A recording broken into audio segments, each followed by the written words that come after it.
Hello, Penny. Thank you so much for being on the show today. I am so excited to speak with you. I am excited to speak with you too, because in our little chat, it was like easy flow. And I really love that. So you never know what's going to come out, but it's always interesting and good. It's really exciting. It's an easy flow because when I found your work, and I started with your book, Transparency, which I'm holding as my little comfort blanket while I record. I found your work almost in reverse order. And if anyone watching this, if you see the notes I have on every book, it is like that when the student is ready, the teacher appears and you just came in. So I hope whoever is watching this or reading this, you get a piece and you got to go on the journey I went with Penny because it'll transform your world. So Penny, you are truly on the leading edge. You're usually like 20, 30, 40 years ahead of what's going on in society and culture. So I'd love to hear from you. What is your latest knowings? Oh my gosh. Well, I have to say, part of what is coming up for me now is that I've been sensing for a while that in the process of acceleration on the planet, which seems to be just kind of getting a geometric progression, it's getting really faster and more intense, that I think a lot of us have had a sense for a couple of years, even during COVID. If you were slightly awake during COVID, you thought, this is a great thing. This is clearing things for us. It's not a handicap, it's a blessing. But I started really feeling it then, that our work or our lives were going to have a big explosion of expansion. Like, if I'm in my reality ball and I take up 50% more of myself, what would I turn into? That feeling of this leap kind of into more of the self. And I was so excited about it because it felt like this is what I came here to do and experience. But I couldn't see what it was going to look like. So my left brain came up with all kinds of ideas. Oh, more people, more travel, more of the same, and or different kind of clients or different, I don't know what. But what came was earlier this year, I had a really major heart problem that I didn't know I had, and I went to the urgent care and they sent me to the ER and they admitted me with acute heart failure. I'm like, what? Yesterday I was getting my hair cut, like what? And it turns out the mitral valve pretty much blew, and I wasn't getting blood to my body or the organs. And I had what they call cardiogenic shock, which is where the cells don't get enough oxygen and then they start to, I guess, shut down. And, if it goes on too long, the organs fail and you die. So I used my intuition really that one morning where I felt something was off. And I contacted people that knew better, knew what to do. And I went and did it. And so that helped. And then I got admitted to the ICU the same day. And I got all these great doctors. So I kept thinking, this is like a weird dream, and I'm very lucky. I just kept thinking I was so lucky that all this had happened. And then it turned out that my sister, who lives in Denver, was on the East Coast visiting her daughter, and she could come down right away to Florida to help me. And so I was lucky. And everything went that way. And even the surgery, which I was told later was difficult, I was lucky, and so it was not on my radar screen. That's what I was thinking when I saw my life. It was just, sailing on into my year 100 or whatever it was going to be, and no problem. But now this is after you go to the cardiologist a couple times and they give you all the possibilities of, oh, you might have to have a defibrillator, you might have to do this or that, and I'm like, I don't think so. But it becomes more real that your life might be shorter than you think, or not. Right. And it's kind of a choice I have, like this, I'm making this up, and it's not a matter of willpower to try to make myself live longer. It's more a matter of relaxing and attaining the blessing of this, just like COVID, right? Like this is a reset. This is a huge like shift into another level of consciousness, I think. And I think a lot of our, accidents or, illnesses are that. So, but it didn't come in right away. I thought, oh, maybe I'll be like a walk-in, where it comes in and I'll turn into a different person. But Yeah. no, I was just the same and even less clear, because a lot of energy gets drawn out of your brain to help the healing process. And I was like a zombie for a lot of days. But Well, not now. slow recovery, take it easy. Don't push yourself. Be kind to your body.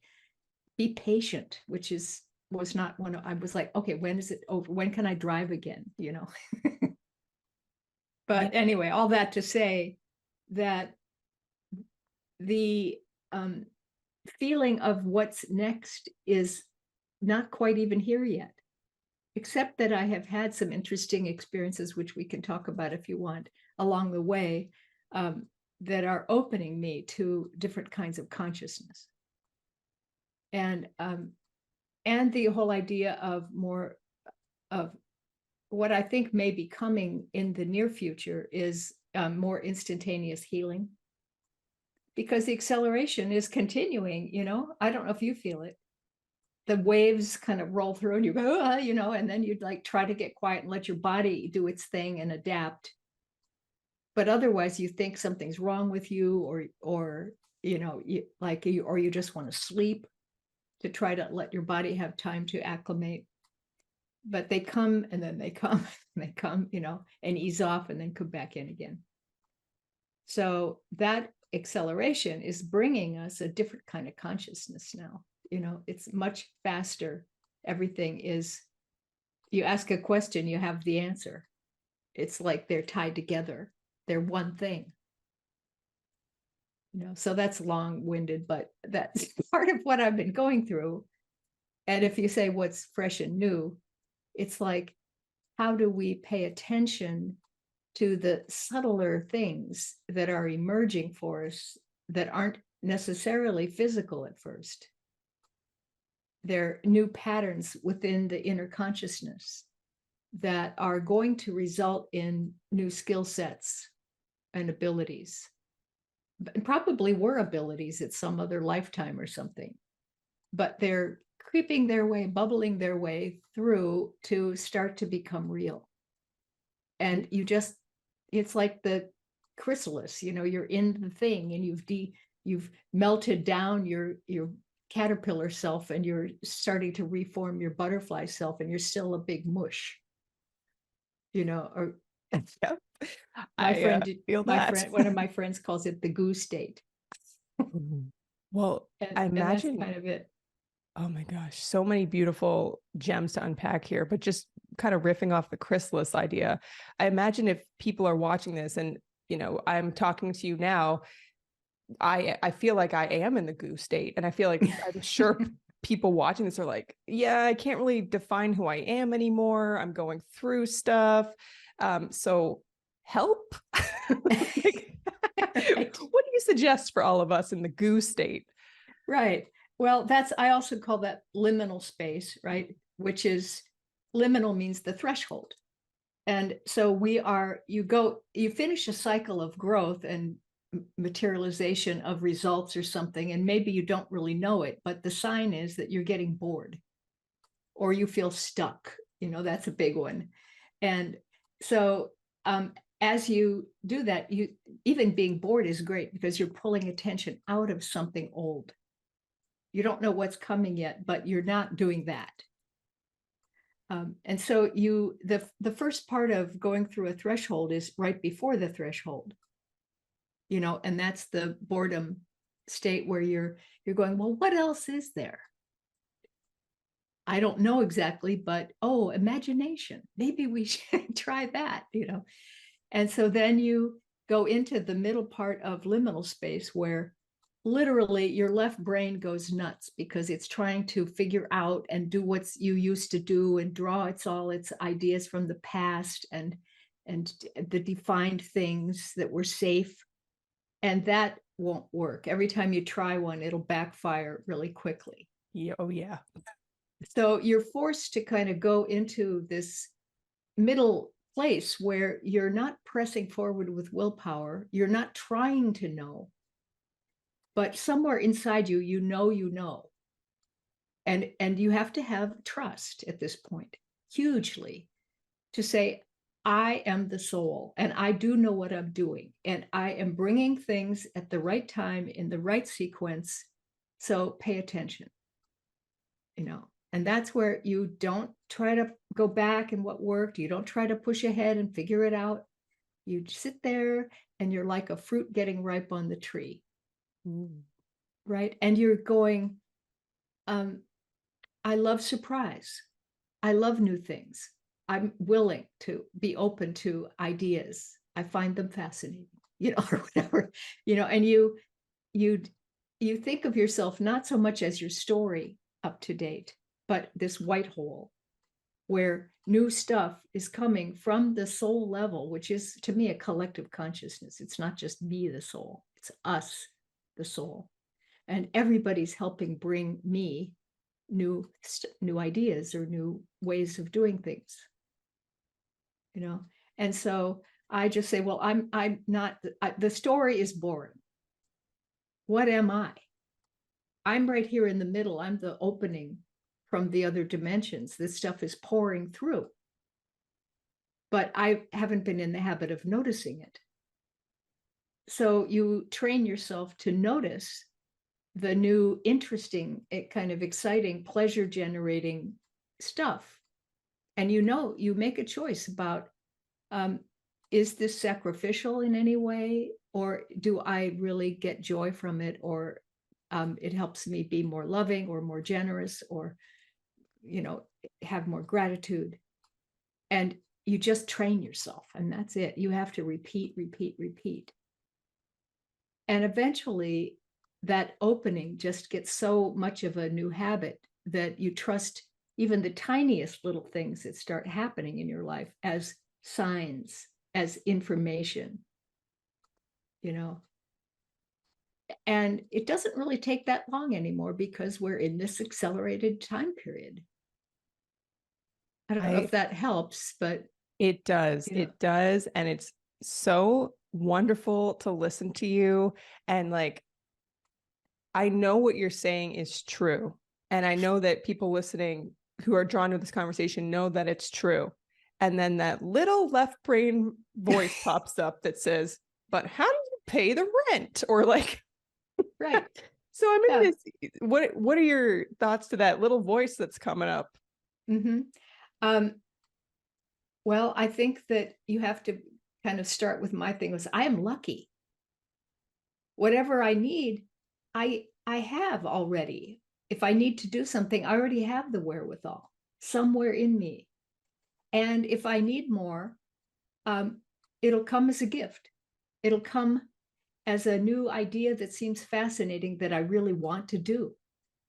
And I know I can do it. And I know it will pay off. If I need money or want money, okay, you can do that, and it's not like sacrificial.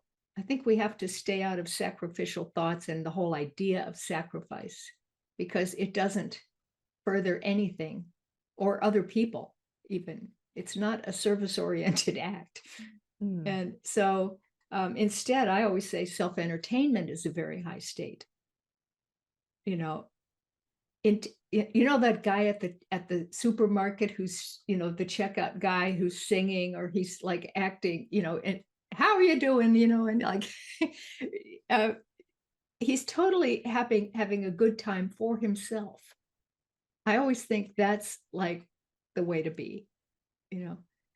So I love that yeah. term, the self-entertainment.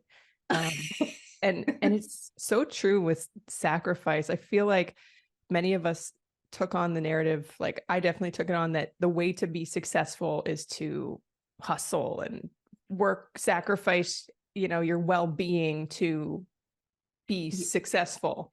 Yeah. That's not a good time. Tried that. No. Didn't What are your thoughts on anyone kind of in that lane of like, I need to sacrifice? They feel like they're sacrificing right now. How do you maybe kind of percolate out of that? Well, first of all, I think you need to realize that sacrifice is not noble. And that's an old program we've gotten from religion. And maybe it's an old antidote to ego. But when you realize the ego is just the left brain in overdrive, and and it leads to narcissism, and it leads to needing to control reality. And and when you can be more centered and more in the heart and realize, hey, wait a minute, I'm the soul. I use my left brain to make things meaningful, but that's it. It's not the boss.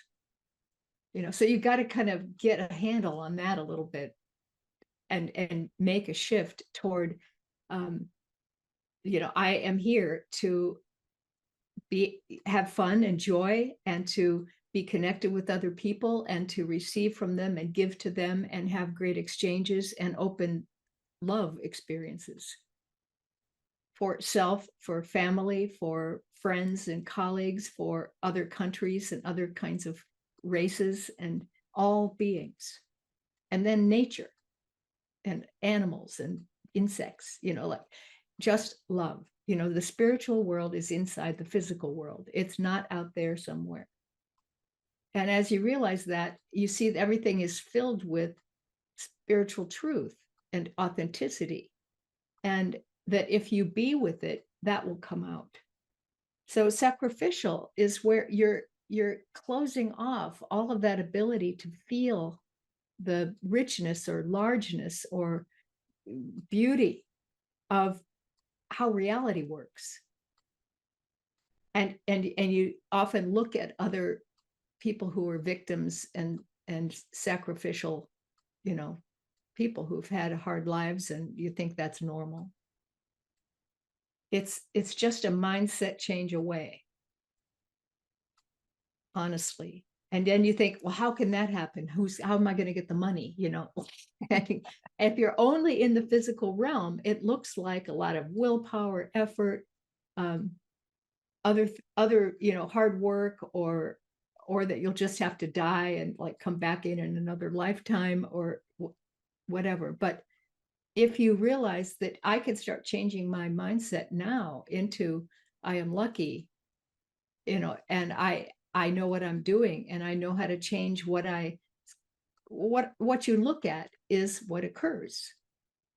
That's your instructions from your own personal field to the unified field to show it how to show up as your reality. And so change the instructions.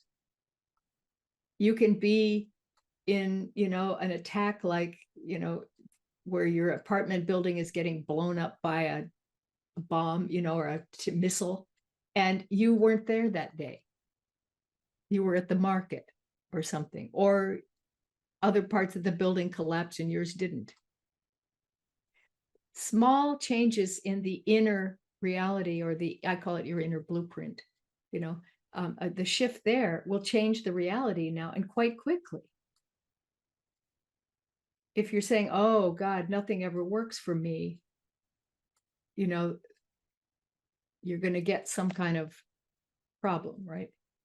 I mean, I work on myself a lot with old patterns of, I call it deprivation thinking now, like parents grew up from the Depression, and frugality was important, but my parents made money, but we were always buying the cheapest deal, and getting good deals. And so that's been with me. And I'm trying to not just be a spendthrift or anything, but to allow a larger flow. and without sacrifice, right? And without ego. That sounds fantastic. And what I love about your teachings too, and it's kind of a through line through all your books, and even the way you're sharing today, it sounds so practical and so easy. And it is. But we make it harder than it needs to be. But right. Thoughts on that? Do you agree? Well, part of it is that the left brain and the ego, the resulting ego, does not want things to be too easy, because then you wouldn't need it as its old function, as the caretaker, the guard, the one who takes care of everything and doesn't let change happen because it's too dangerous, But I think that's a big part of it, actually. And so when we identify more as a left brain and right brain and heart, and the body's a kind of consciousness, and then we don't have to be so fragmented, and the left brain isn't in control. So I don't know if that answers that for you. That is interesting. Like just the ego is there. And can you just remind me again how you define ego? You already said it, but I already just. Well, I think of it, I guess, as a partial sense of self. Okay. It's that sense of individuality, but it's out of habit over millennia. It has to do with our family lineage and our stories that have been passed down from the family and your culture, and the really the story of scarcity and how being in the physical world is so difficult and sacrificial. Because in spirit, there's no fear. There's anything you want, just put your attention on it and you can be in it, you can have it. But spirit's in matter. So now we can start to have the physical world function according to spiritual principles as we saturate. Oh, okay. Okay. And so the ego is in a big habit of maintaining the control and definition of the way it is. Except that's not the way it is anymore.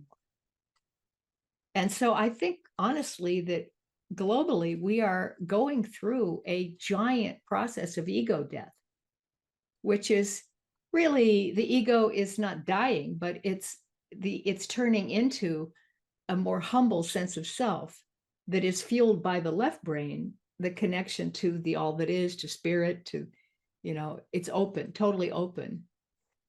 And it's revealing a different kind of identity that is like the white hole I was talking about, where it doesn't have to be so defined. People can feel each other, they can read each other, and then they have the freedom to express in the moment.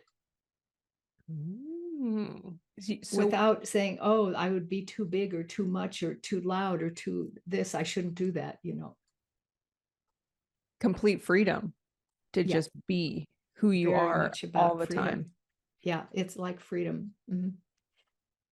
And permission, really, to be unusual. Great. Or boring. If you want to be boring for a while, you do that. I mean, I think there's really no limits to how many ways humans can be. There's so many blendings of love and fear, or contraction and expansion in different modes. You can't tell a book by its cover with people. They're so interesting. Would you say, well, it's actually interesting on that note, you can't tell a book by its cover. I'm actually curious, with transparency as a theme, can we judge a book by its cover? Can we? Because even this morning, I was talking to my husband and I made some kind of like remark, like and he's like, I know exactly what you meant there. You're like frustrated or something. And it's like, and we're becoming, as you've said, I've read, we're becoming more ultra sensitive. We can almost feel. Exactly. So, I mean, so what are your thoughts? Like, can we read people like a book, or what? Yeah. What are, maybe riff a little on that? Well, I think that we are used to just the surface um, portrayal of identity. What comes from our story and our repeated, see, it always happens to me that way, and and I have bad luck or whatever. Um, so so that shows up first. But as you become more intuitive and more ultra sensitive, you start picking up on finer levels of, I call it energy information. It's Yes. like you read the thing on the first level. I remember I had a client once that came in, a woman, I think she was gay, I'm not sure, but she sat in the chair across from me all like this and like askance, like looking at me. And I'm wondering, why did she even come? Like, but then and she made me uncomfortable. So I went into like a kind of altered state that I use for that. And I could feel like layers in there of the outer level was defiance and I don't care and apathetic in many ways and angry, really angry. And that's what I was encountering in my first connection. But then I stopped and I didn't react to that and I just went further in and I saw more layers of the experience and how she had been so wounded. Mm. And that she had developed this method and even body language in order to keep herself from being hurt again or not trusting, or maybe she was too trusting, and too open empathically and got these responses from wounded people, then thought she was wounded. So um, I started telling her all that and she started sobbing. And it was the first time I had ever encountered really truly sexual abuse in a huge way with the person, and it really educated me. So the answer to what you're saying, I think, is use your ultra sensitivity, stay with the experience, and you will go into it. Like that could be like looking at a flower. What is it like if you keep being with it? You become that flower and you go, here's how I open my petals and offer my, the stamens to the bees. And, and you feel what it's like to do that in life and to be that beautiful or audacious and stuff. Um, but if you only look at it in passing and say, oh, yeah, a daisy. Right. So it's maybe motivated by curiosity in a way too, that what is under there? What is, how is this person medicating themselves in this way to feel safer or better? But what's the real place where things originated for them that causes this outer form? That's what I always do. I get so curious about looking deep. It's I think it might be in one of your books, Bits and Pieces, or talking about the polarization, and you talk about politics and how we have these characters. And I went through the gamut from 2020 to now of like vilifying people to now getting more curious. I'm like, that person's very interesting. How did they? Yes. Instead of like, I hate this person, it's like, Right. What makes them tick? Like what is really going on under there? Yeah, and then you can feel their vulnerability, and then you can feel the soul, or you can feel that the level of fear and beliefs and block is a blockage that's not allowing the soul to get through that. It's almost like a helmet or something. It's so tightly defined that it's hard to feel what the soul feels like. whoa. And until there's some kind of sometimes a breakdown or a wedge experience, where something comes through and cuts through that and opens the crack of it so that you can, maybe that's what my heart thing was also about, a bigger opening, or it's like a chiropractic adjustment from on high, or, but something that makes a crack so that you can start to have the light seep through. Yeah. So, all these things are evolutionary. for us. I don't really think there's a thing as such as a bad thing. Right. Well, I'm glad, I'm actually thrilled you brought back up your heart, because the way you described it, what you went through, it was really intense, but you're talking about it as if you went and got a cup of coffee and then, just, and that is mastery. That is powerful. I mean, so many of us have that victim victim identity when something happens. Yeah. You do not have that from what I'm experiencing. So can you maybe share with us why we go into the victim vibe, or how you're able to just say, hey, this is what happened to me and here I am now? Right. That's interesting. Yeah, I think that I have cultivated the habit of looking at everything in my life that happens and having a dialogue with it or something. Like, why did this happen? What's the message that I'm trying to get through to my personality self? I'm trying to flow in and become the soul 100% embodied and come from there. And if I give over, like if I said, oh, I didn't know I would have this terrible, awful thing happen to me, that it was on my radar, it wasn't on my radar, but it was something I didn't suspect. And now I'm a victim. I won't live as long. I'm going to have to take medication the rest of my life. Oh, poor me. No, it was like, well, I did this entire thing. I set it up. I noticed it. I got the help. I went through the process, and I got the support of my sister for the whole thing.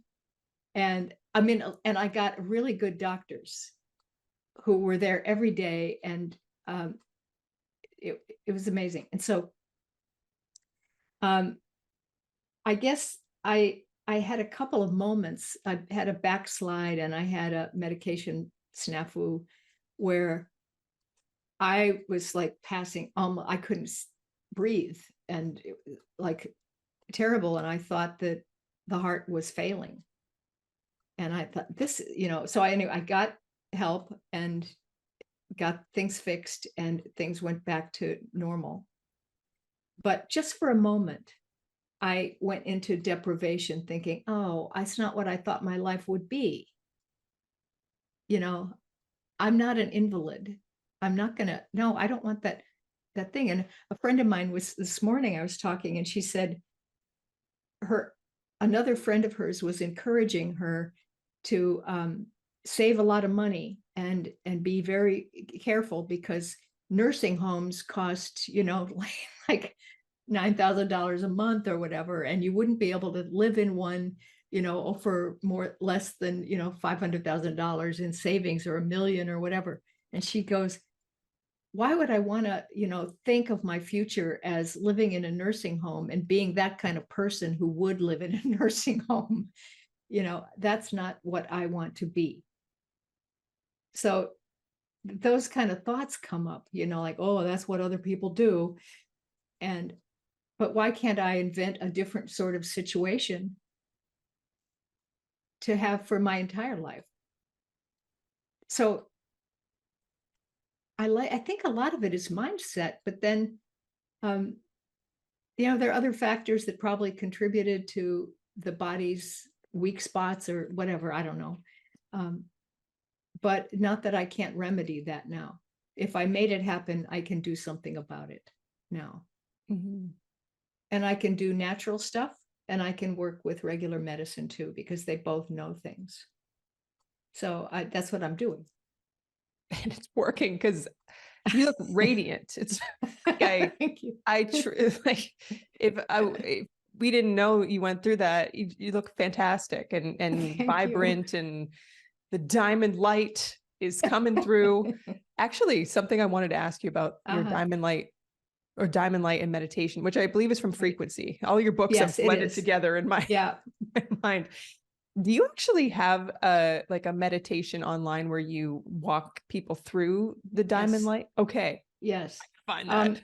They are on my SoundCloud page. There are 5 of them that I did Mhm. from Frequency, but I just was told yesterday that they're also on the Simon and Schuster website under my book Okay. somehow. I haven't checked that out yet, but if people want the links, they can write to me at my website and I can send them. But Yes. yeah, I recorded 5 different meditations from Frequency. Frequency has been, was that so far your most popular book? Yeah, and we're doing a 15-year, I can't believe it, 15-year anniversary edition to come out next year. Oh So my we're God. just working on that now. Yes. Yes, and there'll be new material and stuff in it. Yes. Okay. Mhm. It's funny. Every time you speak, I have like 5 questions that just like more than it's like there's so much. Okay. But one thing that I think is so fascinating about, I think you're expanding the editions, The Intuitive Way, which I believe came out in 1997, I think. Yes. And then there's 2 more updated versions. I was reading The Intuitive Way this morning, just checking it. I'm like, every sentence, this book is so good, so good. So I guess this is a good time to ask you, what is your process when you're creating an educational resource, a book, a course, an email? Can you take us into your world of how do you create and design your education? Mm. Well, I think we were saying earlier that when I started with Intuitive Way, I had some Post-its up that said, I want every sentence to be a jewel. I want paragraphs to embody the kind of consciousness that is coming through. And I want the words to be elegant, and so I wrote it with that in mind, and I also edited it with that in mind to clean things up and use ordinary language so that it wouldn't be hard to understand, that it could be fun and humor to, and stories that are interesting and stuff. So I've done that on every book, but the last couple of ones I didn't have a clear outline. I had a ton of ideas that I just made a dump, a document that was like all these ideas and quotes and stuff, and it was a big mishmash, which was like really weird. And then from that, I started to get a sense of a progression of how the explanation of this concept that I was trying to get across would flow logically. And then once the logic was there and I had that kind of a feeling sense of the structure of how it would want to be understood, then I fluffed it up, and put in things and exercise. I always think that, put a big idea there, then well, how do you do it? So then I would have an exercise, something simple, or maybe a journal thing that would help people get a felt sense of it. And then on a couple of the books, I did chapter recaps, like summaries. So it was a quick thing you could go and say, oh yeah, that's where that was. And then in a couple of others, I did direct writing messages, like in Frequency, I did that. And I think in Leap of Perception, maybe I did that, where I just kind of went into an altered state and wrote about an idea from the chapter. And it's an odd thing because when you read it from the state of being in the didactic part of the chapter from before, they look stupid. It's like dumb stuff. Oh God, she's out there, But when you slow down and kind of really slow down and you start reading it almost word for words for each sentence and feeling into it, it's like they're profound. And it's just a different, almost like a different frequency that you have to match the frequency of the writing to get what it really, the depth of it, and I like doing that. I think I'll do that. I'm working on another book right now, so that'll maybe be part of it. I'm so excited. So I'm so in Penny world. I'm like, whatever you got. I'm just, it's just so refreshing. And what's so exciting to anyone listening who maybe, if you haven't read one of Penny's books, I mean, each book, the exercises are so good. I keep screen grabbing them to be like, Gwen, go do this. Go. There's just so many that whatever you're sharing today, you will get the answers. Wow, it's 11:11. It's a sign. Do the work is the sign I'm getting. Do the exercises. It is 11:11. That's interesting. Yeah. Well, I think I have to ask you, Penney, because people might be like, well, how is Penney sharing so powerfully, getting into altered states, and knowing your background? You were a graphic designer, an art director. You didn't, and I love this, you say you didn't like fall off a ladder and have an awakening, and you naturally, this journey unfolded. Can you take us through maybe that transition from regular job Yeah. to your journey today? Yeah, well, we moved a lot as a kid growing up. So I had a lot of different experiences, from like really wealthy neighborhoods where the kids were real spoiled. And then we moved to a farm in Kansas, and I had a horse, and I went to one of the last one-room country schools in Kansas, which was an amazing, shocking, but wonderful experience. So lots of stuff. And then I went from being this girl from the Midwest with long blonde hair to going right to New York City to get a job. And I was like, and later, one of Kevin Ryerson, who I worked with, he's a trance medium. They were doing a reading for me, and they said, yes, New York was the equivalent of a near-death experience for you. I said, yes, it was. Anyway, so there were a lot of these things. And then I started meeting like Kevin and other very talented healers, mediums, and spiritually talented people who took a shine to me or something, and told me stuff. Like a healer he dissolved a tumor that I had. Like really crazy stuff, phenomenological kinds of things, where I had to believe that some of these things were true. But he said, you have a really good voice. I think you might be on the radio someday. And I went, oh, but it was like things falling into place, or the stepping stones appearing, and then it just built that way. And so my early training was in interior design, interior architecture, which was very structural. It gave me a lot of grounding. And then I moved that into graphic design, which allowed me to work a lot with symbology. Like, how do you design a logo for somebody that encompasses their energy, or the typeface you use to make it seem funny or serious? And so there was a lot of intuitive reading going on with those clients to get what they needed, and so I did that for quite a while. And then I ended up moving to Northern California, and everything was exploding there with all kinds of consciousness stuff, which I had always been interested in from my early years. So I was taking Tai Chi, and, I studied intuition development, and was good at it. And suddenly I saw, hey, I could have a career in this.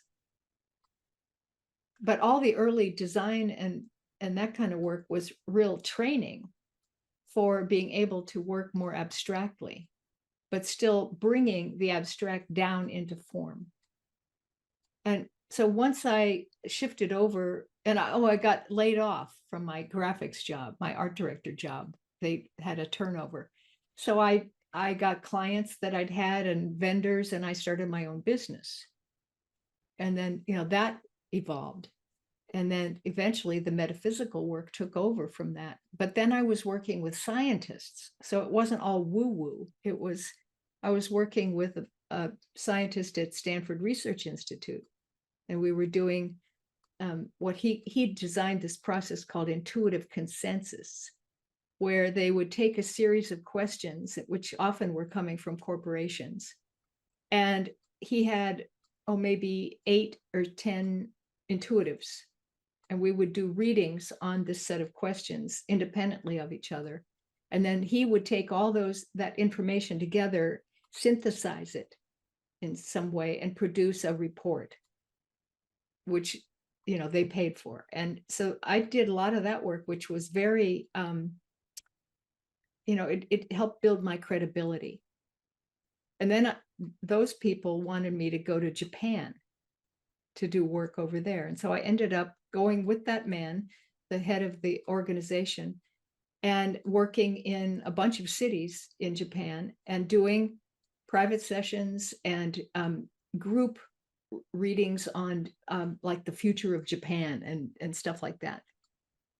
And then I did a lot of group readings on the future of education and blah, blah, blah, a lot of things like of that sort. And then things just started opening up. I was traveling. I think I worked in Japan for 20 some years on and off.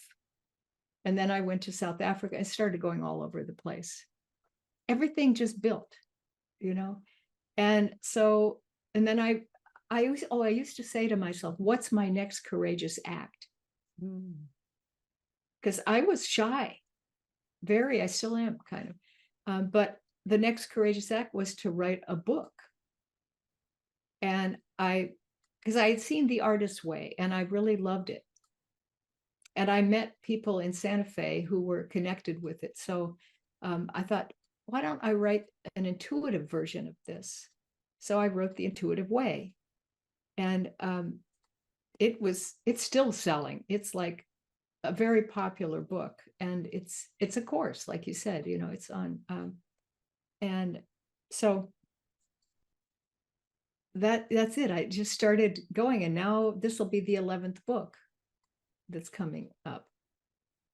So I don't know. It's almost like if you stay in the center and don't try to be too ambitious, and I don't really like branding and marketeering so much, but you do what comes to you to do.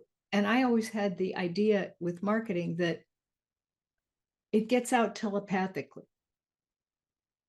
And the work itself establishes a kind of vibration. And I didn't need to be famous. I just wanted to get messages to people. I wanted to get the work out.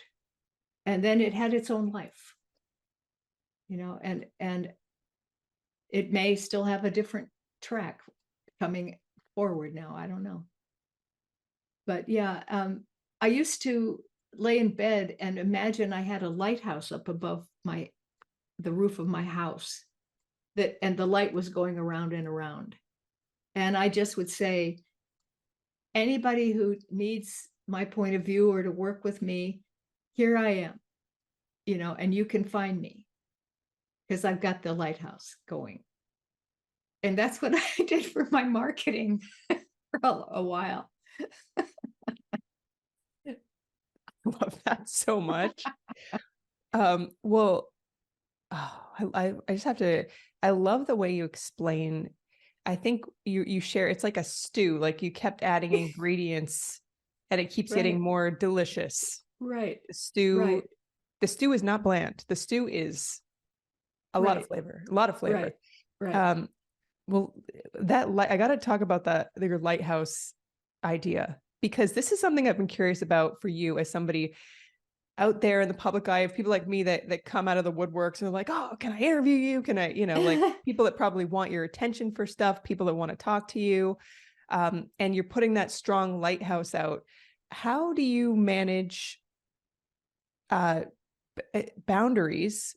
Although, as I say that, I think you have do you believe in boundaries? Okay. My question to you is, how do you manage all the people coming into your world and wanting to talk a piece of Penney, and, keeping how do you manage it all? Yeah, I don't like the idea of boundaries so much, because I think that your vibration, your frequency is enough. It will, and if you're in your home frequency, your authentic self, and then you realize that does expand out beyond your body and creates your personal bubble, your field, your personal field, then that itself acts as a regulating force that people who aren't at that frequency often don't see me. They don't recognize it for whatever reason, if they're too egotistical or their educational level hasn't gotten exactly to the level where I'm talking about, which I am often ahead of time. Yeah. But then I say, whoever can use me, if you can use it, here I am. And then, so I allow myself to be visible that way, just by a thought, really, just by a feeling that I trust the process of how people come. And I have clients that are homeless, that have had the worst, awful lives, and they're like amazing souls, and all kinds of things. I mean, I've had movie stars and all kinds of things. And so it's just what I let the flow take care of it, kind of. But I think a part of that is establishing your frequency and then saying, yes, I want to connect with people. Because there are times where I have not wanted to connect with people, or even during my recovery, hardly anybody ever called. I didn't have work and I didn't want it. So maybe part of this is that we think there's an outside world that's separate from us. I have to go get those clients and reel them in, because they're out there, but they are part of you. They're in you already. And it's your choice as to, shall I, pull up the blinds and let people see me, or